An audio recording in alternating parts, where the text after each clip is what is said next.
Stéphane, je suis Rémi Herrera. Je voulais vraiment remercier chaleureusement cette initiative et ses organisateurs, Stéphane Chaud en particulier, toute son équipe, car elle est d'une importance tout à fait majeure aujourd'hui. Nous devons travailler ensemble à la paix, mais pas à n'importe quelle paix, à une paix équilibrée, une paix respectueuse des différents protagonistes. Et au fond, nous voulons œuvrer ensemble à la réunification de la nation coréenne, sans arrière-pensée de domination,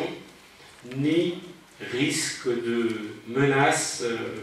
pour ses voisins, pour ses peuples et pour ses voisins. À cela, j'ajouterai très brièvement, en contrôlant le temps, 3 points. D'abord, dans cette affaire, qui est agressé? Est-ce que c'est celui qui prétend s'exprimer d'une voix souveraine, mais qui est de fait militairement occupé par une puissance extérieure? Je rappelle que dans les documents officiels du département de la Défense des États-Unis d'Amérique,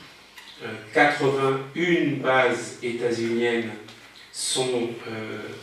déclarées sur le territoire sud-coréen, dont 61 de grande taille, avec un nombre indéterminé de militaires états-uniens présents dans ces bases, mais que l'on peut estimer autour de 28 000, 30 000, 32 000 peut-être soldats.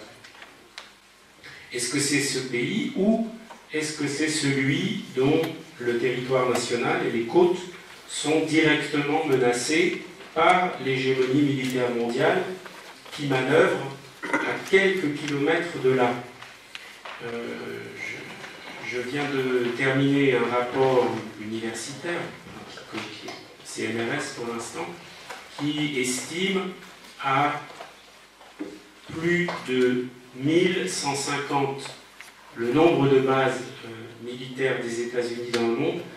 ce qui est plus que le record historique de 1946 au sortir de la Deuxième Guerre mondiale. Et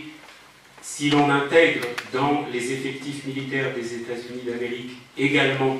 les troupes actuellement présentes dans les pays où les États-Unis ont engagé une guerre et les sociétés militaires, les mercenaires travaillant pour les sociétés militaires privées au service du Pentagone, on arrive à une estimation du nombre total de soldats états-uniens dans le monde autour de 935 000 soldats, ce qui est également supérieur au nombre de soldats états-uniens dispersés dans le monde en 1946, et bien au-dessus, évidemment, du record historique de la guerre du Vietnam. Donc, l'impérialisme existe,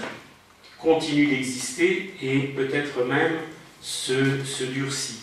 et se renforce. Ensuite, j'ajouterais que pour les observateurs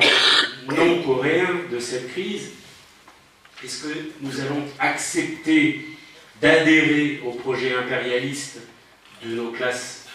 dominantes, internationalisées, qui divisent très profondément les forces progressistes dans le monde, la gauche, les classes dominées, ou est-ce que nous allons au contraire chercher les voies de notre unification pour refuser l'abandon de la souveraineté nationale d'un peuple, quel que soit par ailleurs ce que l'on puisse penser ou même savoir ou pas sur la société de Corée du Nord. D'ailleurs, à bien y réfléchir, dispose-t-on de l'information, en France comme dans l'immense majorité des pays du monde, pour affirmer, pour donner la preuve et les critères suffisants, disons, que le régime de Corée du Nord. Enfin, je terminerai en disant, pour les progressistes français, tous les progressistes français ou résidant en France, Qui sont nos ennemis? Est-ce que ce sont les peuples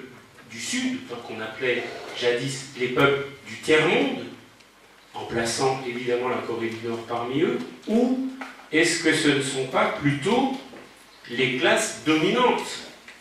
des pays du Sud qui sont totalement soumises aux intérêts occidentaux, mais enrichies, considérablement enrichies, mais qui sont surtout traîtres à leur nation et à leur peuple? Et notre ennemi n'est-il pas, au fond, nos propres,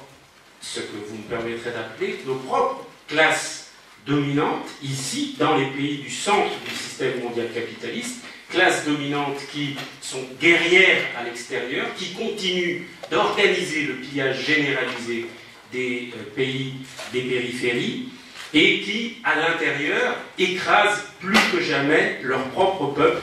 en étant, par-dessus le marché, totalement corrompus et d'une arrogance sans égale. Donc, je rappellerai cette